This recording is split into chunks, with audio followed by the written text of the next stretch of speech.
let's go for it.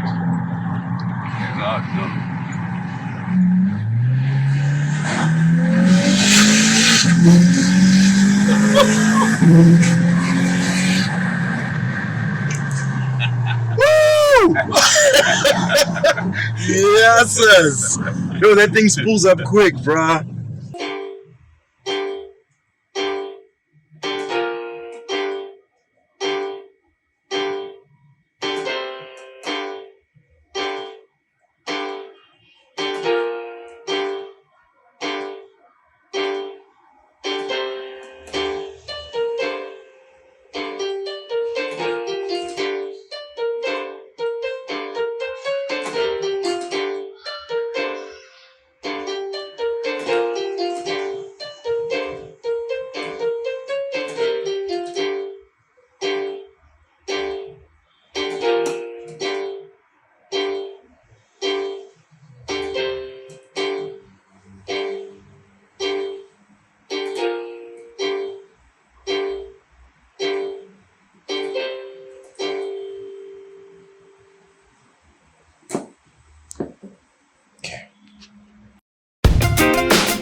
What's going on, boys and girls, and welcome back to Project Zangetsu. I am Zoretu Mahlangu. This is not Zangetsu, and welcome back to a very special episode of Cars in Conversation. Thank you so much for clicking on this video. So, in today's episode of Cars in Conversation, we're going to be having a deep dive into Logan Naidoo's Golf 6R and his build so far, and we're going to be exploring the relationship between the driver and the machine. Stay tuned.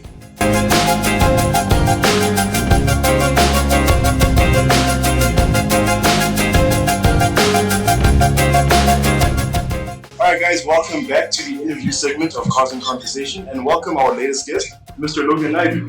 Hi guys. Logan, thank you so much for coming. So, as we can tell, you're obviously a bit of a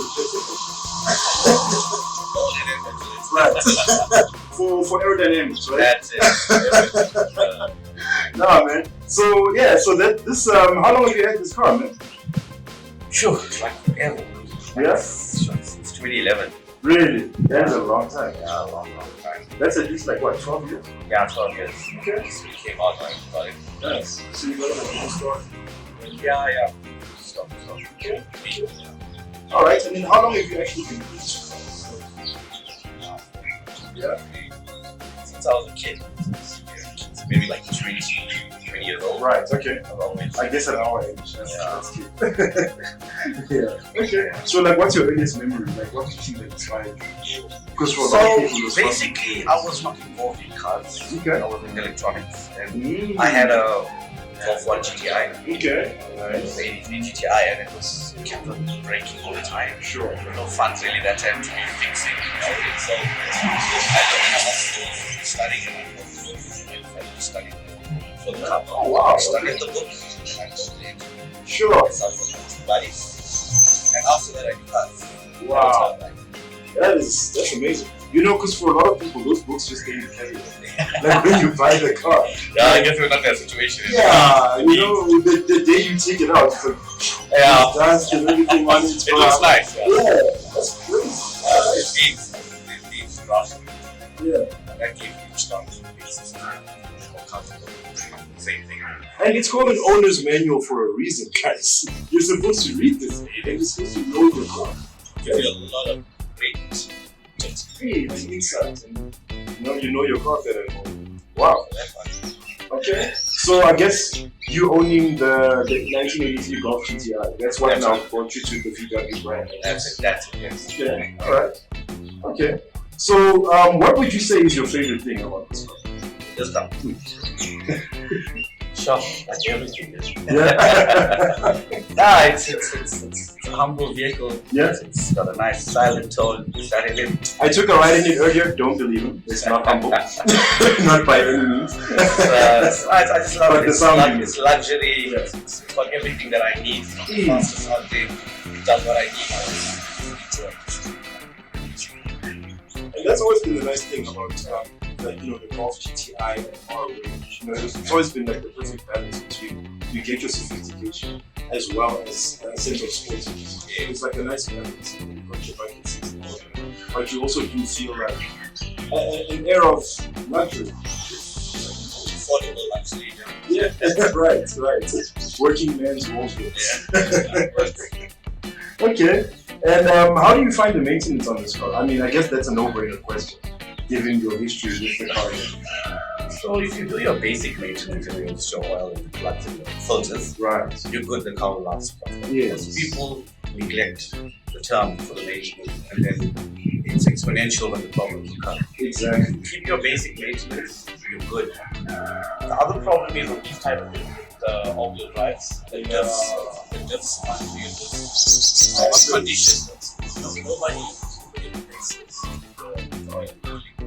Yes. I had that issue That's how once they we broke. get you. Yeah. And then we let so if you service the car, then it gives you no issue. I've said that a lot, you know, because people have the wrong sort of, I guess, assumptions about these cars. And welcome our guests, ladies and gentlemen. We also have some Flora and Fauna here on set today.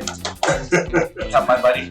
What did you say his name was? This is Smoochie. Says Smoochie. Give me a 5, Smoochie. Give me a 5. Smoochie's the man of the house. Give me a 5. Give me a 5. I'm talking to you. Hola. He's checking. Hi. He wants to make Give me a sure 5. I'm safe. Smoochie. Hola. Oh, there we go. That's like 5,000 views right there.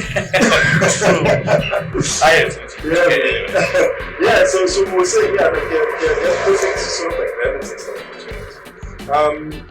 So what would you say, like, have you dynoed this car yet? Do you know what kind of power it's in? So I dynoed it after we had done like a stage 2, not by me, when we first got it. Yeah. And all that branded, something like 200 bucks. Okay. So now That's I run on the road. I find safe areas. Yeah. Where nobody. Yeah, I do a lot, yeah. and I work according to the lots. Because the lots tell you what it's doing, what conditions like. So dyno numbers, calculate much, And that's getting us into the tuning aspect of it, when you're talking about the data. So you were explaining to me that like, you also do your own tuning. Right? That's right, yeah. Okay. Something I follow this car. Nice. That's always very useful, you know, when you can actually maintain your content yourself. It cuts out a lot of unnecessary labor and stuff like that. That's part of the things that I try to teach on the channel. I maintain my own car as much as I can. Yeah, I will use it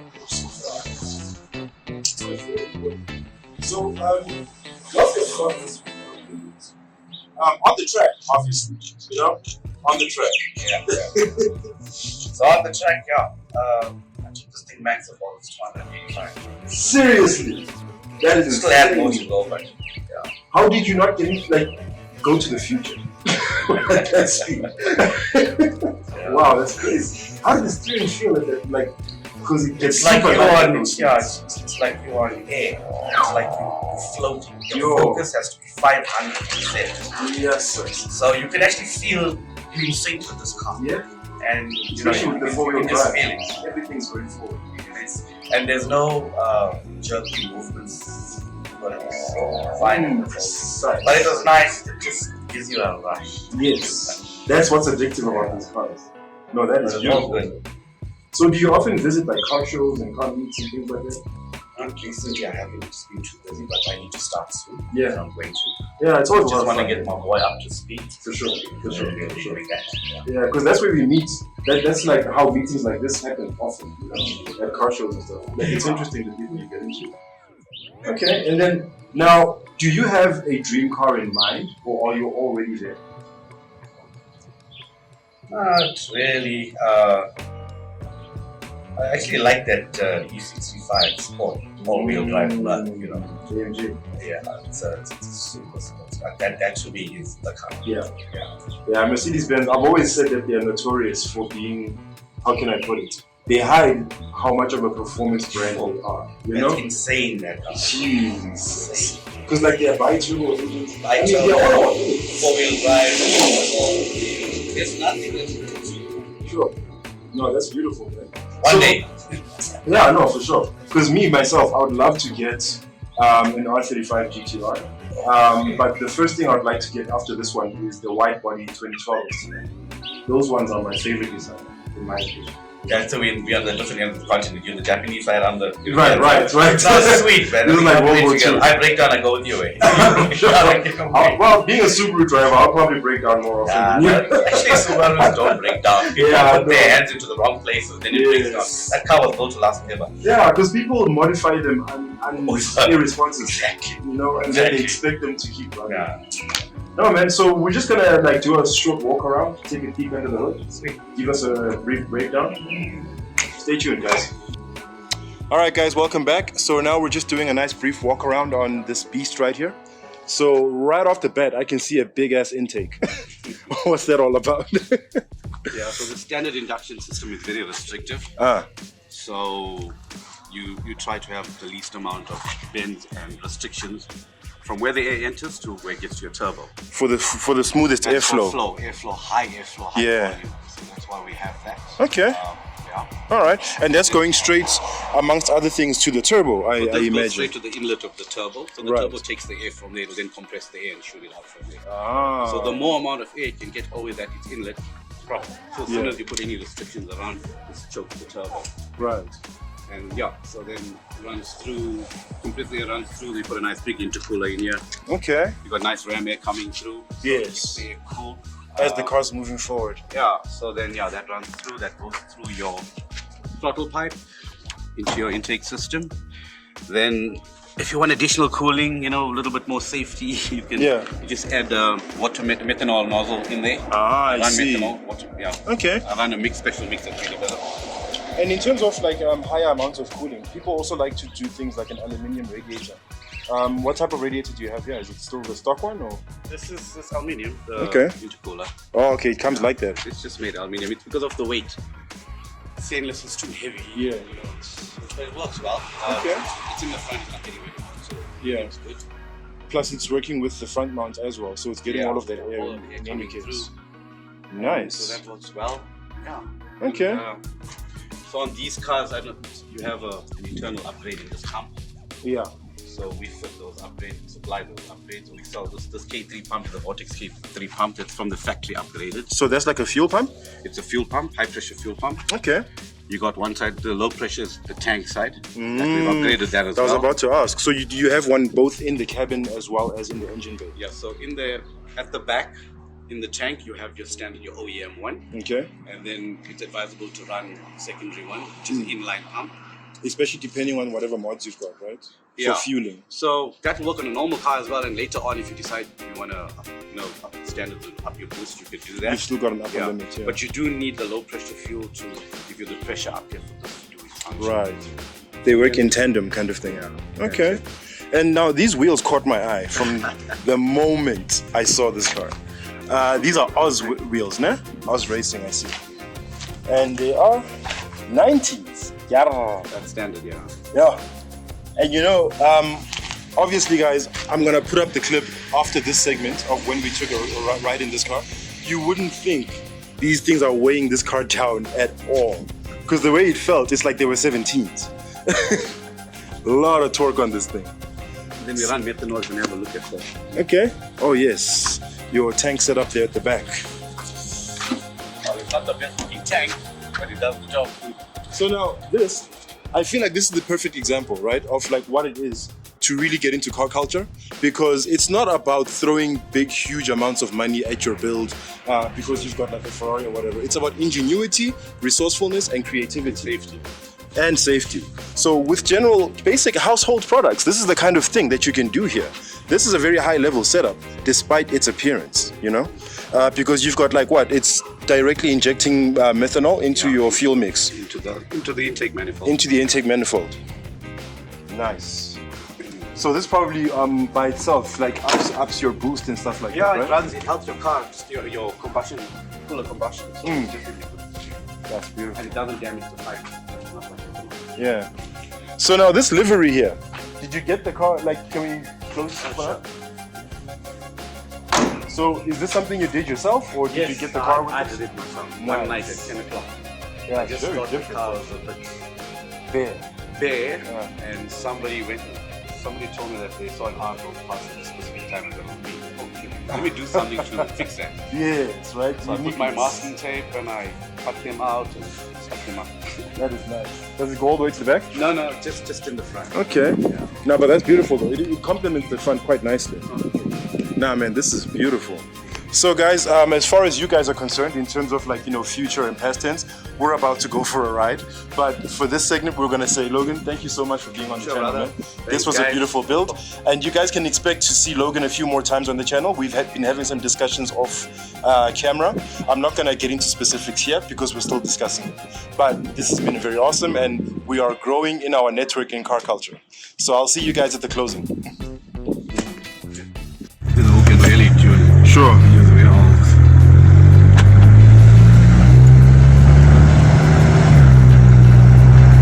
Oh, it's got nice low end torque too. Yeah. Yeah, hey, us Subaru guys are obnoxious.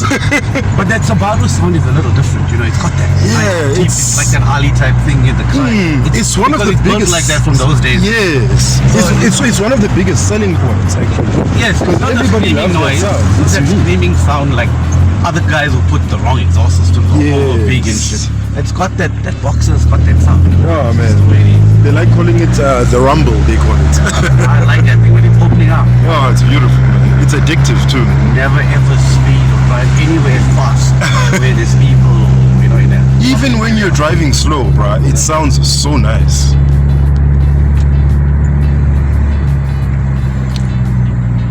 Do you have coilovers on you? Yeah. I can feel. Oh, okay. From Poland. Okay. Ah. Let's check my here.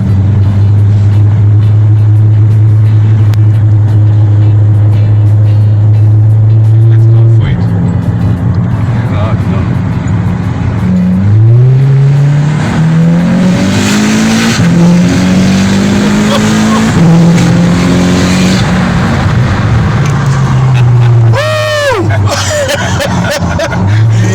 Yes!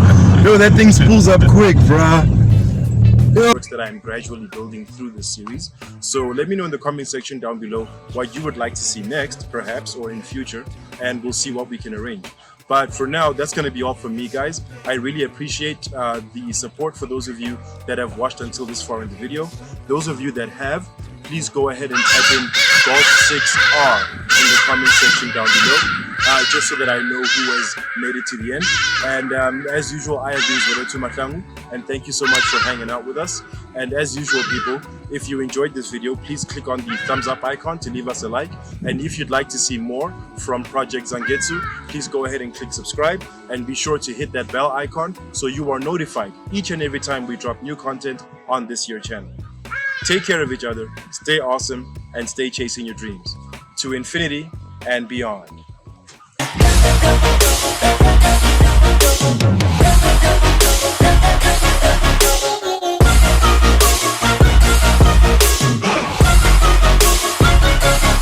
I'm grateful, oh yeah, able, oh yeah, I'm stable, oh yeah, no label, oh yeah, you know me, I have only a path, I'm lonely, but damn, I'm going to win. I don't want no fake love, I want the real stuff. Everybody listen up, cause I'll only say it once. I'm gonna show you all the path.